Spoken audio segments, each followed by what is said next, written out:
The transport ship slowed as it reached the great training station that floated above the blue gas giant. The station was old, wide, and crowded. Metal rings spun slowly to create low gravity.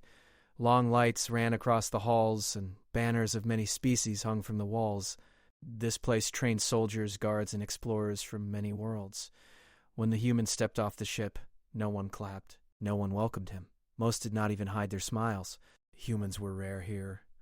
Very rare. The human was tall, but not the tallest. His body looked heavy, solid, and dense compared to the slim frames of others. His uniform was plain and simple. He carried no heavy gear. His face was calm, almost bored. A group of trainees stood near the arrival deck. They whispered as they looked at him. "That is the human?" He looked slow. "Why is he here?" "Humans come from a high-gravity world, yes?" "That should make him tired all the time." They laughed quietly. The human heard them. He did not react. He walked forward with steady steps, boots touching the metal floor with soft, even sounds. Each step carried weight, but he moved as if it was normal. An instructor approached. The instructor was tall and thin, with long arms and eyes that blinked sideways. "You are assigned to Unit Gray," the instructor said. "Training begins in 1 hour. Follow the markings." The human nodded once. Understood. That was all he said. Unit Gray trained in a large open hall. The gravity was set lower than Earth's standard. For most trainees, it felt heavy. For the human, it felt light. When he entered the hall, more eyes turned toward him. Some trainees stopped talking. Others pointed. One trainee, broad-shouldered and loud, spoke openly. "I heard humans need machines to lift heavy things," another replied. "I heard they break easily." Laughter spread. The human walked to an empty space near a wall. He placed his bag down carefully. He checked the floor, then stood still for a moment. Then he began his warm-up. He rolled his shoulders slowly. He moved his neck from side to side. He bent his knees, stretching his legs with care. His arms moved in slow circles. His breathing was deep and steady. The trainees stared. "That is it?" someone said. "That is his training?" Another laughed louder. "He is stretching like a child." Several took out recording devices. They zoomed in, capturing the slow movements. "Look at him," a voice said. "Is he afraid to move fast?" The instructor watched from a distance. The instructor said nothing. The human continued. He placed his hands together and pressed gently, testing resistance. He stretched his fingers one by one. He bent forward and touched the floor, then straightened again. Every movement was careful, controlled. A small group of trainees began copying him, but only as a joke. They exaggerated the motions, laughing and making faces. The human did not look at them. Near the wall was a damaged safety rail. It was thick, dark metal, bolted into the floor. It had been bent slightly during a past accident and never fully repaired. The human stepped closer to it. He placed one hand on the rail, using it to stretch his back. His grip was relaxed. His fingers wrapped around the cold metal. He leaned forward gently. There was a soft sound, not loud, just a dull creak. The rail bent, not much, just a little. But enough. The human stopped moving. He looked down at his hand. He slowly released the rail. The rail stayed bent. A few trainees nearby noticed. "Did you see that?" "See what?" "The rail moved. That rail was already damaged. Still, it moved more." The laughter slowed. The human looked around. No alarm sounded. No one shouted. He stepped back and continued his warm-up, now without touching anything else. The instructor narrowed his eyes. Training began. The first exercise was simple movement drills. Running, jumping, turning in low gravity. The trainees pushed off the floor and floated slightly with each step. The human adjusted quickly. His movements were smooth. He did not overshoot or lose balance. When he landed, the floor vibrated slightly under his boots. Some trainees struggled. They bumped into walls. They spun too fast. The human did not help. He followed instructions exactly. "Strength test next," the instructor announced. Machines were brought out. They measured pull force, push force, and grip strength. Each trainee took turns. When the human's turn came, a few trainees smiled. "This'll be fun," one said. The human placed his hand on the grip device. The screen lit up. "Begin," the instructor said. The human squeezed gently. The number climbed fast, faster than expected. The machine beeped once. The instructor frowned. "Reduce force," he said. The human relaxed his grip slightly. The number stabilized at a high level, higher than most trainees had reached. Whispers filled the hall. That machine must be wrong. He is cheating. The instructor reset the device. Again, lower output. The human nodded.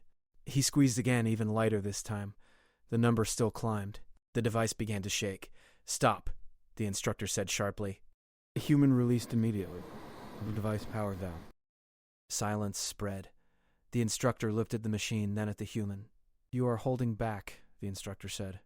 Yes, the human replied. That word caused more whispers. Why? The instructor asked. The human paused. Habit. The instructor did not press further. During rest time, the trainees gathered in small groups. They talked in low voices, glancing at the human. That was strange. He did not even try. Did you see the rail earlier? It bent more. Some trainees grew uneasy. The loud one from before walked closer to the human. You think you are better than us? He asked. The human looked up. His eyes were calm. No. Then why do you act like this is easy? It is training, the human said. The loud trainee scoffed. Prove it! Lift that crate! The crate was nearby. Heavy equipment inside. It was marked as team lift only. The instructor turned, hearing the raised voice. He opened his mouth to speak. Before he could, the human stood. He walked to the crate. He placed both hands under its edge. His stance was careful. His back straight, his breathing slow. He lifted. The crate rose off the floor. Not fast, not slow. Controlled. Gasps filled the hall. The human lifted it just high enough to clear the ground, then set it back down gently. The floor shook slightly on contact. He stepped back. I should not, he said. Without approval. No one laughed. The loud trainee said nothing. He stepped away. The instructor cleared his throat. Training is over for today? The trainees began to leave. Their voices were quieter now. The human picked up his bag. As he walked toward the exit, he passed the old logistics officer who had been watching silently all day. The officer spoke softly. You bent the rail earlier. The human stopped. I noticed after. You did not report it. I assumed it was already damaged. The officer studied him. That rail is hardened station steel. The human nodded once. Then I will file a report. The officer smiled slightly. You come from a heavy world. Yes. Is this how all humans warm up? Yes. Why so slow? The human thought for a moment. So nothing breaks. The officer watched him walk away. Behind them, the bent rail remained, quiet and unchanged, but everyone who had seen it felt uneasy. The mocking laughter of earlier did not return that day. The day after the human bent the rail, whispers followed him everywhere. In the corridors, in the dining halls, in the training gyms, trainees and instructors alike spoke quietly about what they had seen. Some claimed the steel must have been faulty, some said it was a trick, but no one could agree. Everyone agreed on one thing. Humans were strange, and this one was stranger than most. The human moved through the station as if nothing had happened. He walked with calm, steady steps, his eyes scanning the floor but not stopping on anyone. He did not smile, did not laugh, and did not answer questions from curious trainees unless required. He was quiet, almost invisible, yet the feeling he left behind was heavy. People watched him, some with fear, some with awe, some with doubt. A science officer, a tall, thin alien with violet skin and long arms, called a meeting in the observation deck. The deck had large windows showing the gas giant below, with swirling blue storms and lightning flashing in the clouds. The officer, named Lauren, spoke to a small group of senior trainees and instructors about what had happened. Reports say the human bent hardened steel with little effort, Lauren said, voice smooth but serious. We must examine this scientifically. Another instructor, a short green-skinned alien with wide eyes named Varric, raised a hand. Perhaps it is luck. The steel was damaged already. It gave way at the right angle. Lauren shook his head. Perhaps. But the human strength and other tests also exceeded our expectations. He lifted heavy crates, moved with stability in low gravity, and controlled his balance with ease. There is something unusual about his physiology, Varric muttered under his breath. Physiology? He is just a human. Weak, compared to most species here. Humans come from Deathworlds, Lauren said. They evolved under extreme conditions. High gravity, storms, predators, toxic environments. Their bodies adapt to survive what other species cannot even endure. This may explain his strength, but we need data to be certain. Several of the trainees snickered at the mention of Deathworlds. One young trainee with blue skin and scales whispered to his friend, "If humans are so strong, why do they warm up like children?" The friend shrugged. "Maybe they are fragile in other ways. Maybe this is all show." Meanwhile, the human prepared quietly for the day's exercises. He performed the same warm-up he had done yesterday.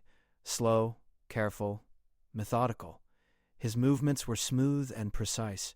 His breathing deep and even. He did not notice the eyes on him. He did not react to the whispers. The first drill was balance and agility. Trainees had to run through a series of floating platforms suspended in low gravity. The platform shifted slightly, forcing soldiers to adjust constantly. Aliens who trained here often found these drills difficult. Long-legged species overshot the platforms, winged species misjudged speed, and some with thin bones stumbled. The human moved confidently. He jumped, adjusted, and landed without faltering. His body bent, twisted, and rotated naturally to absorb every shock. His hands brushed against the edges of the platforms only once or twice, correcting balance but never losing speed. Some trainees gasped. Some whispered. Some quietly tried to mimic him.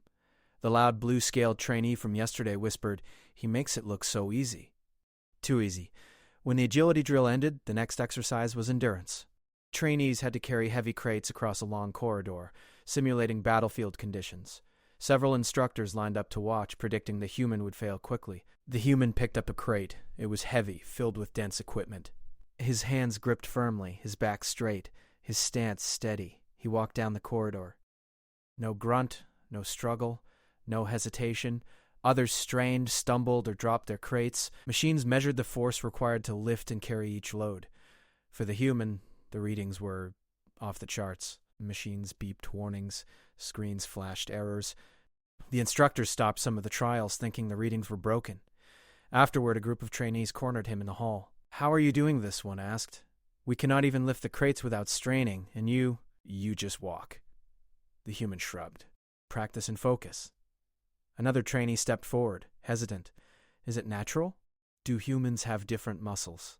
"Yes," the human said.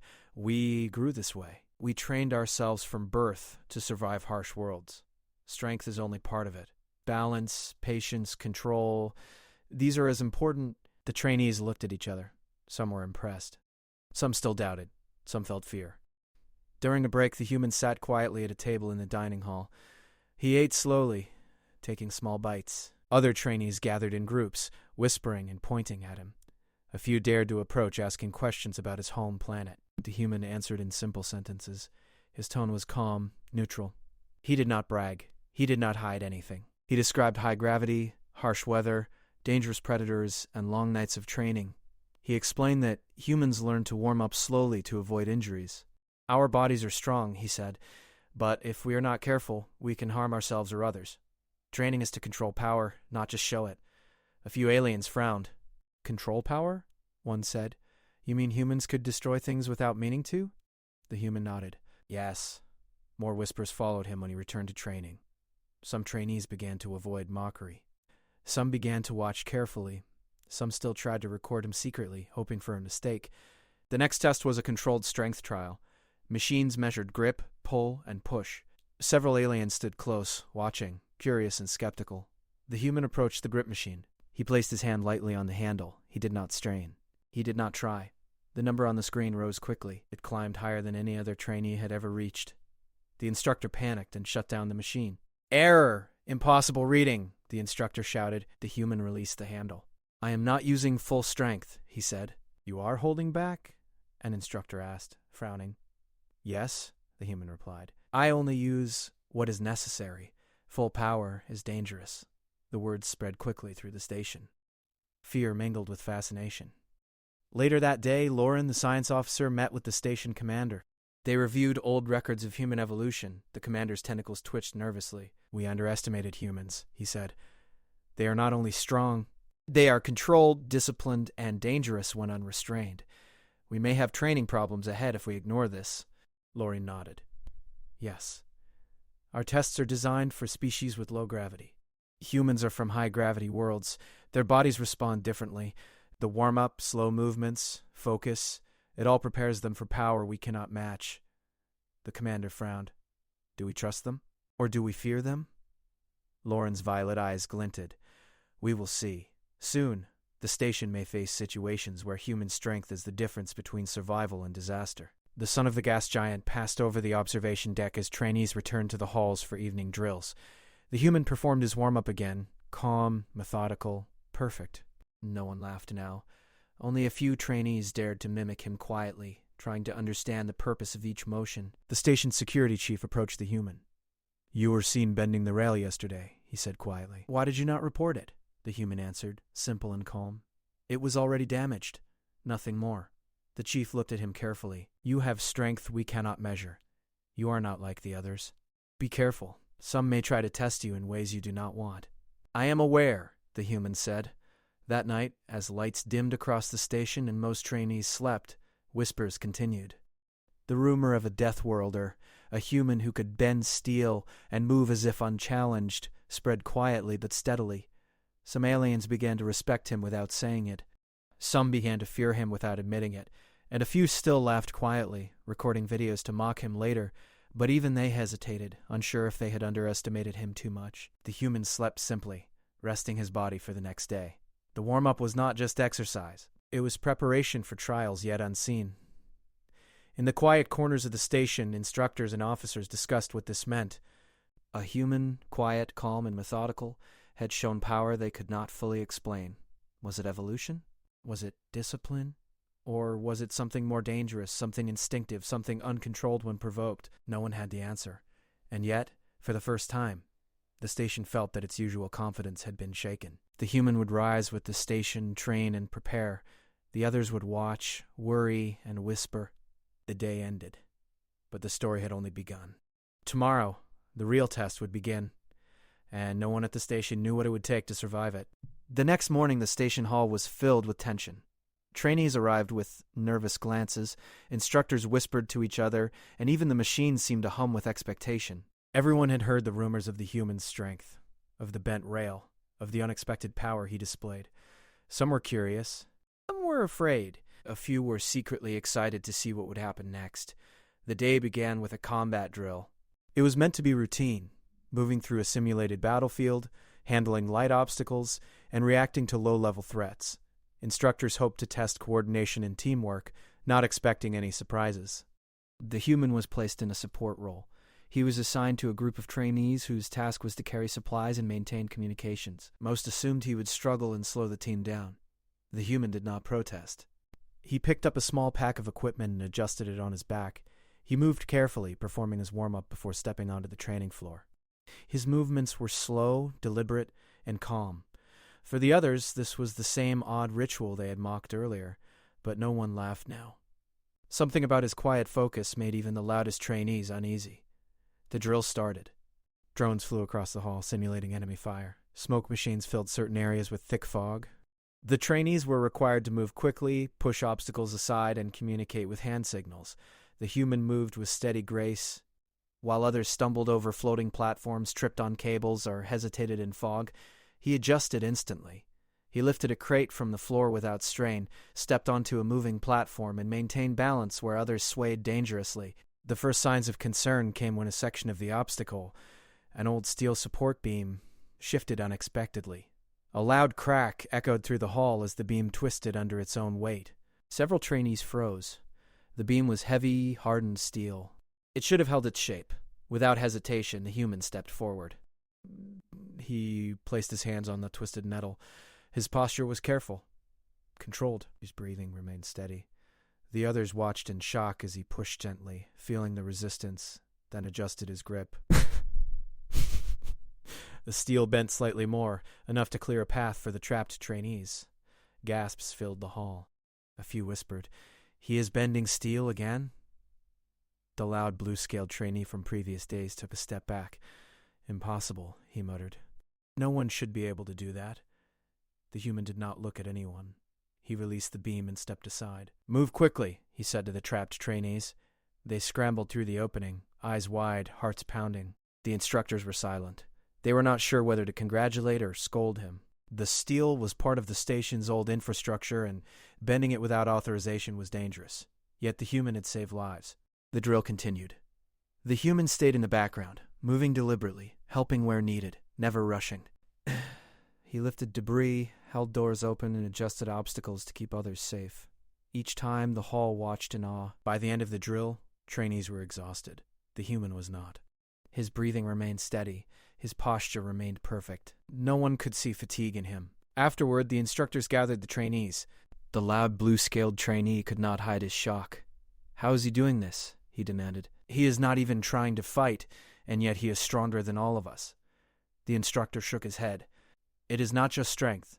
It is control, focus, and experience. The human you see is not reckless. He understands how his body interacts with the world. That is why he succeeds where others fail." One of the trainees, a thin, green-skinned alien with long fingers, whispered, "It is terrifying. He could destroy everything if he wanted." The instructor's eyes narrowed. "Yes, that is why humans train carefully. That is why they warm up." The human was alone in a quiet hallway later, checking the equipment he had carried. The bent steel beam from the drill lay in a temporary holding area. It was more twisted than before. Trainees passed by, stealing glances, whispering. Some avoided him completely. A senior officer approached. She was tall, her skin bronze, with short, dark hair. "You are different from others," she said quietly. "You do not seem to push yourself. You do not show anger. Yet you perform beyond all expectations. Why?" The human looked at her calmly. "I am trained to survive. To protect. Not to impress." She studied him. "Survival, protection, or control?" "Control," he said. "Without it, strength is dangerous." She nodded slowly, stepping away. Her expression was serious. There was respect in her eyes, but also fear. The next day, rumors spread quickly. Trainees talked about the human bending steel. Instructors whispered about the potential danger. Some suggested keeping him away from training, fearing accidents. Others argued that his skill could save lives during emergencies. The station commander called a council meeting. He was a massive, four-armed alien with sharp eyes and a voice that rumbled through the halls. "Reports indicate a human bent a steel beam during routine drills," he said. "This is unprecedented. Our technology, our strength, our safety protocols, none account for this. How should we handle it?" Lauren, the science officer, spoke calmly. "The human strength is real, but controlled. He is not a threat as long as we respect his methods and give him space. His warm-up and technique are as important as the strength itself." Another officer, Varric, argued. "We cannot ignore the danger. One mistake, one loss of control, and he could destroy parts of the station." The commander's tentacles twitched. "Perhaps. But consider this. Yesterday, several trainees were trapped under the shifting beam. The human intervened and prevented serious injury. Without him, lives would have been lost. Do we fear him or rely on him?" The room was silent. No one had a clear answer. The human's presence was becoming more than a curiosity. It was a problem, a solution, and a mystery, all at once. That evening, the human returned to the hall for personal training. He performed his warm-up as usual. Slow movements, deep breathing, careful stretches. Few trainees observed from a distance, trying to understand the purpose, trying to see what made him different. He approached a crate that had fallen over during drills. It was heavy, reinforced metal. He lifted it slowly, adjusted his posture, and set it on a stable platform. Not once did he show strain or rush. His control over his body and the object was precise. One trainee, younger and timid, stepped closer. "Why do you warm up like that? All the others just jump straight into drills." The human looked at him. "Warm-ups prepare the body for control. Strength alone is dangerous. Precision matters more than power." The trainee nodded, unsure what to say. He returned to the group, whispering about the human's calm and measured approach. Later, the station received an alert. A small structural collapse had occurred in a lower sector.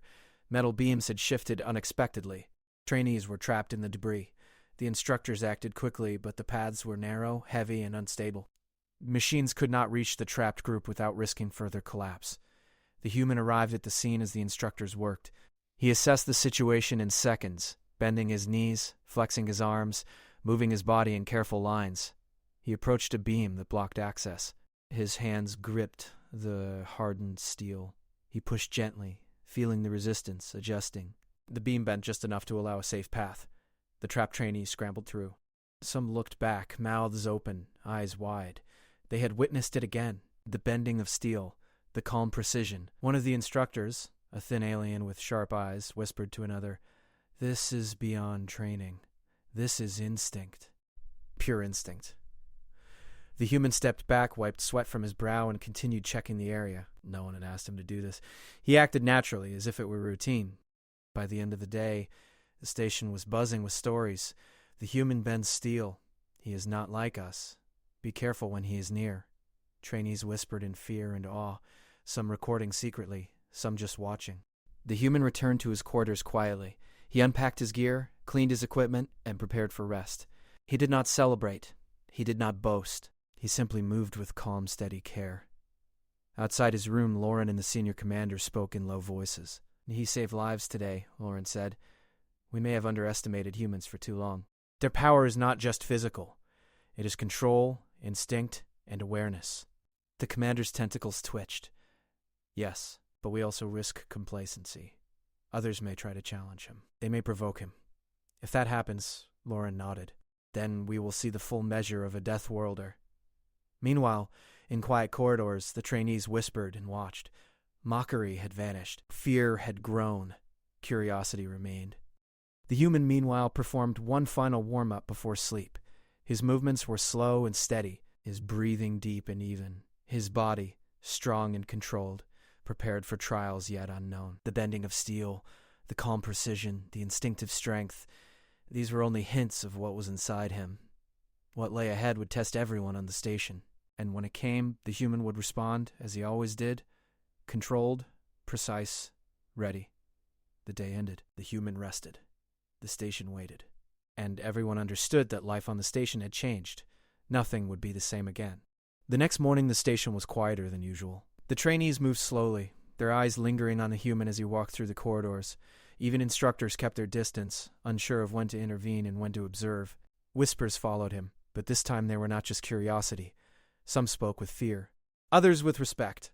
A few were silent, as if unsure what to think. The human's routine was the same. He performed his warm-up in the large training hall, slow and deliberate, each movement precise and controlled. His breathing was deep, calm, and steady. Trainees who had previously mocked him stayed back, watching, learning silently. Even the loud blue-scaled trainee kept his distance, arms folded, jaw tight. The senior instructors gathered afterward.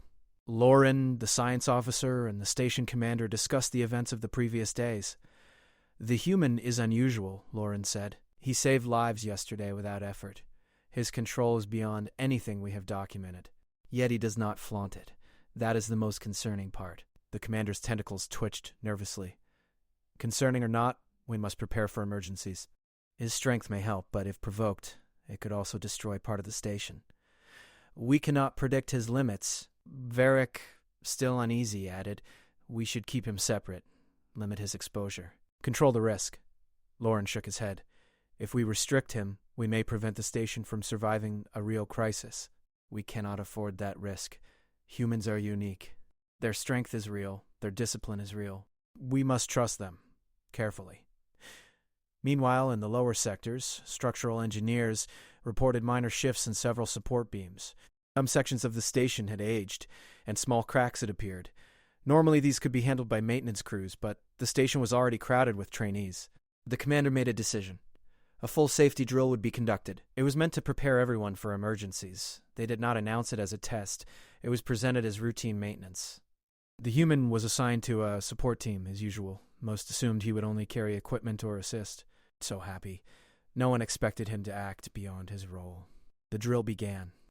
Trainees navigated narrow corridors, moved crates, and checked panels. The human performed his warm-up first, stretching slowly, rolling his shoulders, bending carefully. He prepared not only his muscles, but his mind. The others watched silently, some hesitant to joke, some pretending to ignore him. Halfway through the drill, a loud alarm rang. A section of a lower sector had partially collapsed. Metal supports had shifted unexpectedly. Trainees in that area were trapped under debris. Emergency protocols activated, but the corridors were narrow and unstable. Machines could not reach the trapped group safely. The instructors panicked. "Prepare rescue teams," one ordered. "Move carefully." The human did not hesitate. He stepped forward, calm, calculating. He scanned the area. Beams were twisted, crates toppled, cables hanging. Any wrong move could trigger further collapse. A group of trapped trainees called out, "Help! The ceiling is falling." "We cannot move!" The human moved toward them. His body shifted carefully, distributing weight evenly. He placed his hands on a thick steel beam. The metal creaked. He pushed slightly, feeling the resistance. The beam bent. Just enough. Not more. A narrow path opened. The trainees scrambled through. Some cried out in fear. Some gasped in relief. The human released the beam and stepped back. He did not smile. He did not speak. He only observed the group, making sure they were safe. The instructors and officers watched, frozen. No one had expected this. The human had acted instinctively, bending hardened steel to save lives.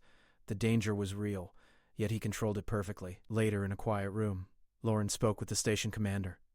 "We underestimated humans," Lauren said. "Their strength is only one part.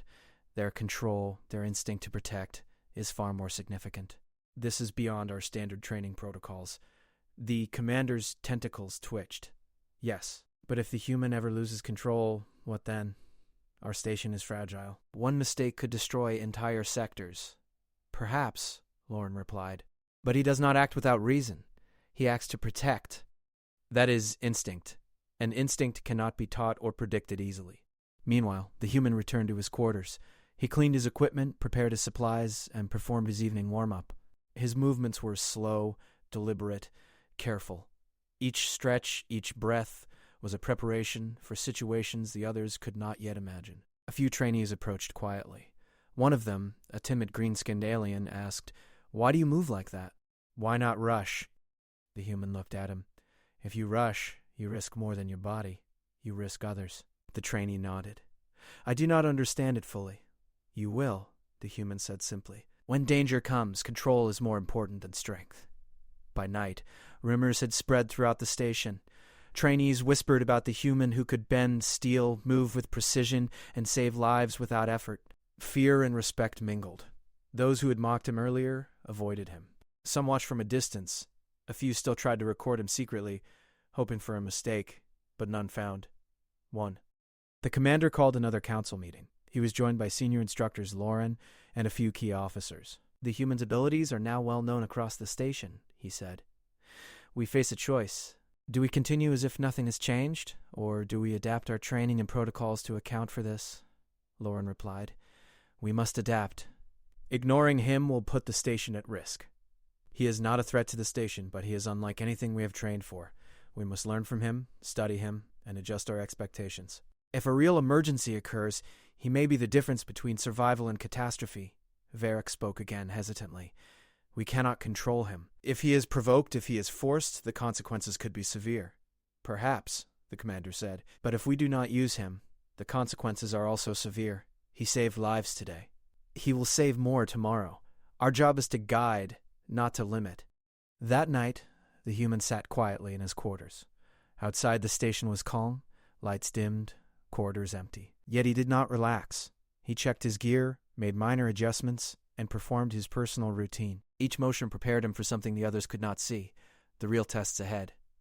The station's trainees slept uneasily, their minds filled with images of the human bending steel, moving calmly through danger, saving lives without hesitation.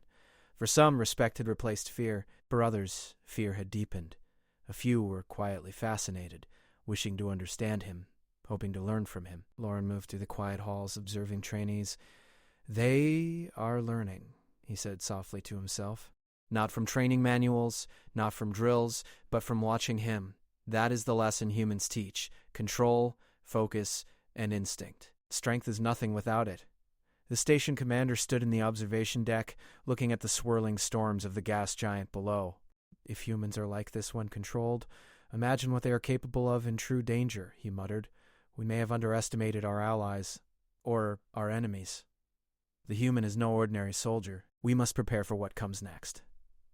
Outside the windows, the gas giant churned with storms and lightning. The station hung in orbit, fragile and strong at the same time. Inside, a human Deathworlder rested, warming up for what would come tomorrow. The whispers of trainees continued quietly in the halls and in the minds of the instructors and officers. One thought became clear: humans were different. They were not just strong, they were precise, instinctive, disciplined, and deadly when necessary. The night ended. The station slept. But the human's presence had already changed everything. Every trainee, every instructor, every officer knew that from this day forward, life on the station would never be the same. Tomorrow would bring new challenges. The human would rise with the station, calm and ready. And when the next emergency arrived, all would see why humans warmed up so carefully, why their control was more important than their strength, and why no one should ever underestimate a Deathworlder. The alarms rang suddenly, shattering the calm of the station. Red lights flashed, echoing down the long corridors, and a deep rumble filled the air. A hostile force had been detected approaching the station. Drones and sensors confirmed the presence of large ships moving fast, heading for a direct strike. Panic spread quickly. Trainees and instructors ran to their stations, and alarms blared through every sector. The commander's voice boomed over the intercom. All units prepare for defense. Station security is activated. Repeat, station security is activated. The human had been performing his warm-up when the alarm sounded. He did not hesitate. He continued stretching, moving carefully, his breathing calm and even. Others shouted, rushed, panicked, but he remained focused. His warm-up was not a ritual, it was preparation. Every muscle, every joint, every sense was being readied for what was to come. The first wave of enemy drones entered the station's outer perimeter. They were fast, agile, and heavily armed. Most of the station's defense systems targeted them, but the drones were too quick. Several trainees scrambled to man-weapon stations, but many were inexperienced and misjudged timing, firing too early or too late. The human moved into the action calmly. He did not grab a weapon immediately. Instead, he assessed the situation. A group of young trainees were trapped behind a metal barrier that had buckled under minor debris from a previous drill. Enemy drones were approaching rapidly. He bent his knees slightly, inhaled slowly, and pushed the barrier with precise force. The steel bent under his hands, opening a path for the trainees to escape. No one had to guide him. His instincts dictated every move. The trainees looked at him in awe. Some whispered, some gasped, and one shouted, "He is bending steel again!" As the drones advanced, the human moved through the hallways with controlled speed. His eyes scanned the paths, his hands guided fallen equipment, and he cleared obstacles that would have slowed or injured others. Each action was deliberate, each movement calculated. Several instructors tried to coordinate defensive teams. "Focus fire! Hold the line!" they shouted. Yet the human's actions were independent. He did not wait for orders. He acted to protect lives. Crates were lifted, doors were reinforced, and injured trainees were guided to safety. A squad of enemy drones broke through a security barrier and moved toward the main control room. Trainees scrambled in panic, but the human intercepted them. With precise strikes and calculated force, he disabled the drones. His hands were not fast, but they were exact. Each motion neutralized the threat without wasting energy or causing collateral damage. Observers in the control deck watched, astonished. "He is not just strong," one said. "He is precise, controlled, instinctive. He does not fight recklessly." The loud blue-scaled trainee had been watching from a distance. He muttered under his breath, "It is terrifying. He could destroy all of us if he wanted." The human did not destroy. He cleared paths, moved debris, and controlled chaos with calm efficiency. Every motion was part of his instinctive understanding of space, weight, and balance. His warm-up earlier had prepared him for this moment. Every stretch, every rotation, every bend of the body was now paying off. Meanwhile, enemy drones began targeting the main generator room. The station's automated defenses engaged, but the drones were relentless. Smoke filled the corridors, and alarms blared even louder. Trainees struggled to maintain composure. Many had never faced real danger. Some froze, some ran blindly, and a few were injured.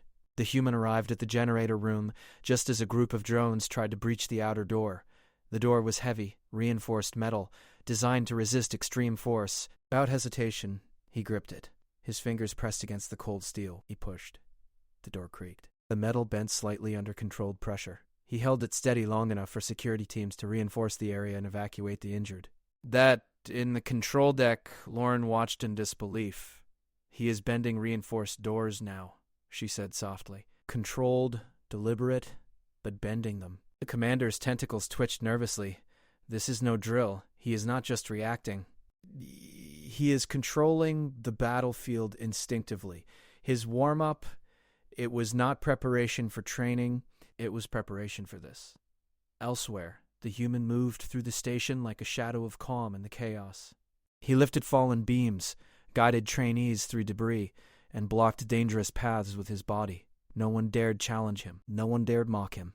He was no longer just a trainee. He was the line between survival and disaster. A small squad of trainees tried to operate a damaged turret. Their aim was poor. They panicked. The drones were too fast. The human stepped in, moving one of the trainees out of harm's way, adjusting the turret with precise motions, and neutralizing the immediate threat. The loud blue-scaled trainee watched wide-eyed. How is he so precise? He is bending steel, lifting beams, saving lives, and he is calm. The human did not answer. He continued moving through the hallways, always calculating, always preparing for the next challenge.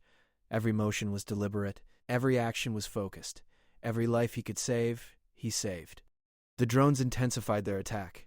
Several sections of the station were damaged, alarms blared, and corridors filled with smoke. Trainees were exhausted, scared, and some injured. Yet the human did not falter. He moved through narrow passages, lifted debris, and guided the wounded. Every step was measured. Every breath controlled. A group of enemy drones approached a collapsed support structure. A young trainee panicked, tried to pull free, but the beam was heavy. The human arrived, bent the steel slightly, and cleared the path. He moved the trainee to safety. The trainee stared at him, trembling. How are you so strong? He asked. The human looked calmly at him. Control matters more than strength, he said. If you rush, you risk more than yourself. Remember that? The trainee nodded, still trembling, but he understood. By the time the first wave of the enemy withdrew, the station had suffered damage. Several corridors were twisted, equipment destroyed, and alarms still blared in some sectors. Trainees were exhausted. Some were injured, some were silent, staring at the human with awe and fear.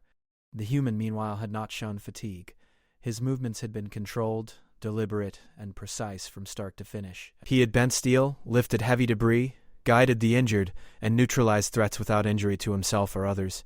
In the aftermath, the station commander gathered the senior officers. The human saved more lives today than any squad or weapon system, he said.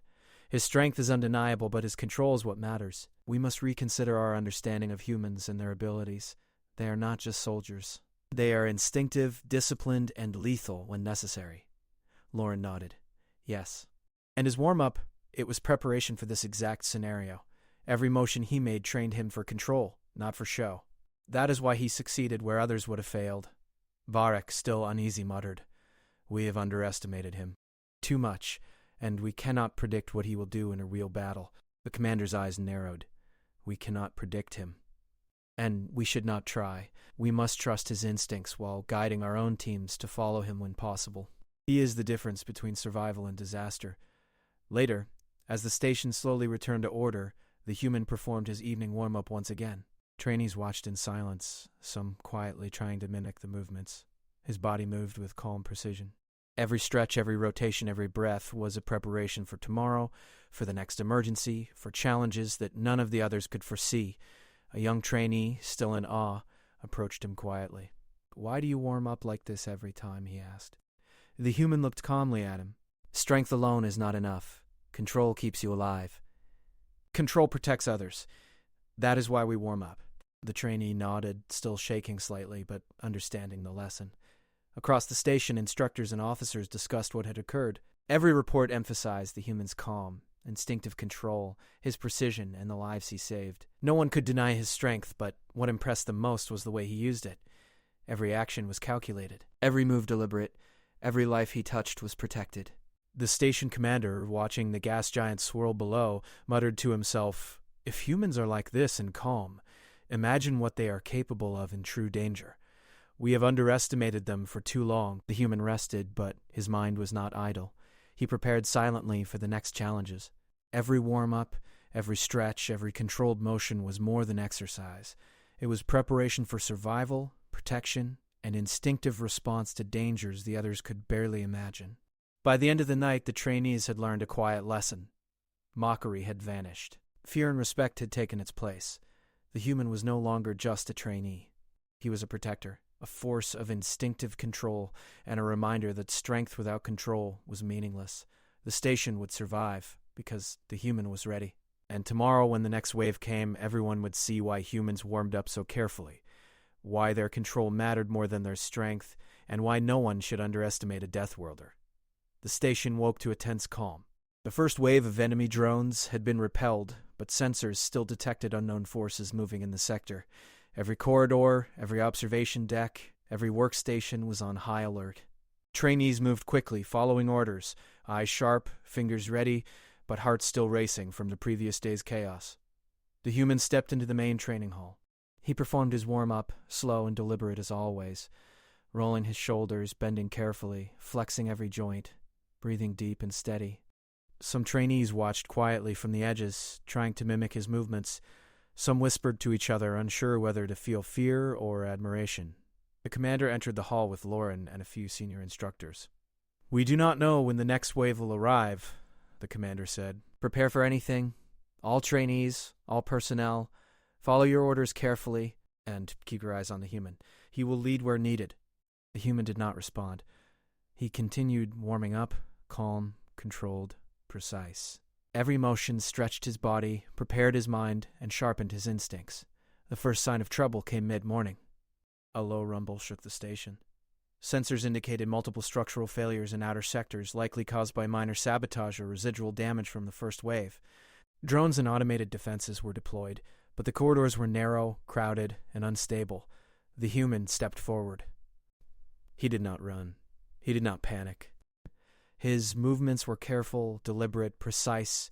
He bent steel, lifted fallen debris, cleared corridors, and created paths for injured trainees. Every step was calculated. Every motion protected life. A group of trainees struggled with a fallen metal beam. They called out, panicked. The human moved toward them. He crouched, bent his knees, and placed his hands on the thick steel. He pushed slowly, feeling the resistance. The beam bent just enough to create an escape path. Trainees scrambled through, gasping for breath.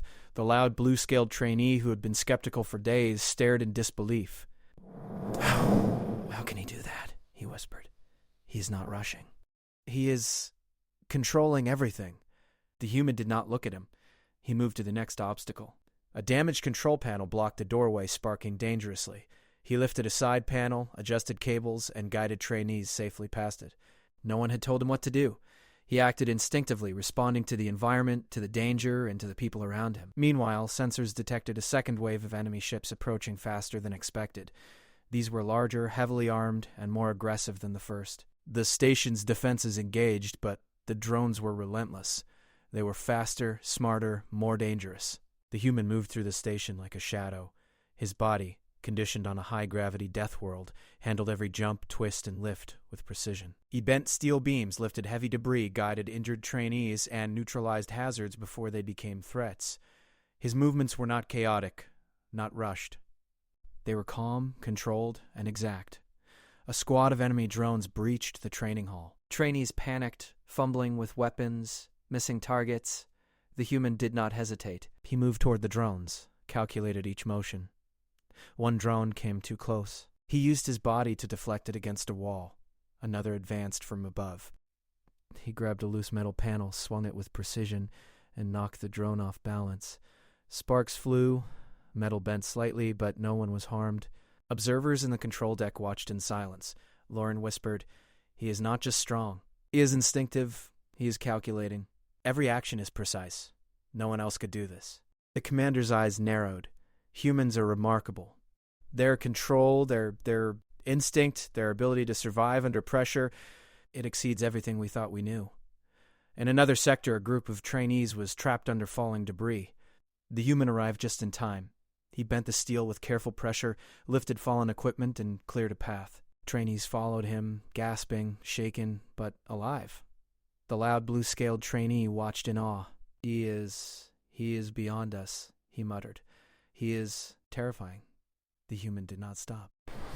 He moved from sector to sector, guiding, lifting, bending, saving. Every movement was measured. Every action was deliberate. Every life he touched was preserved. His warm-up had prepared him for this, his training had honed his instincts, and his experience on a death world had forged his strength into precise control.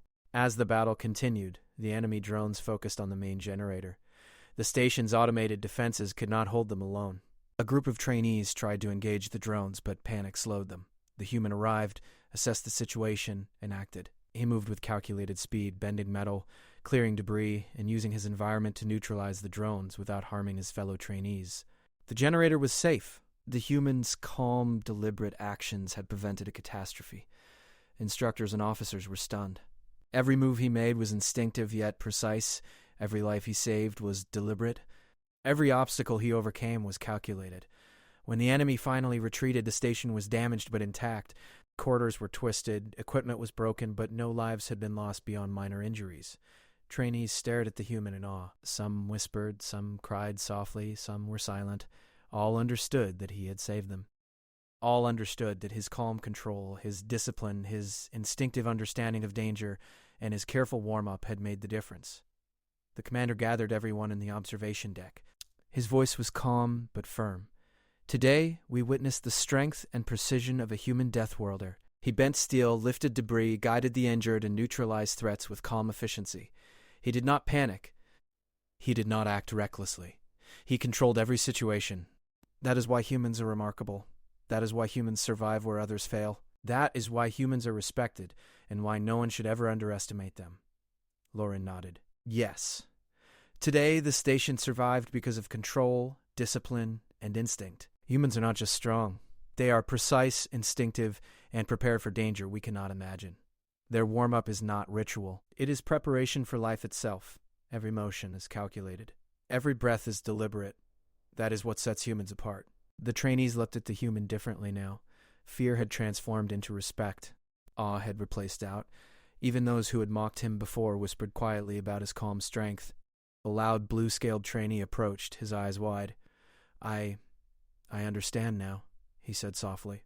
Strength is nothing without control, and you have both in ways I cannot imagine.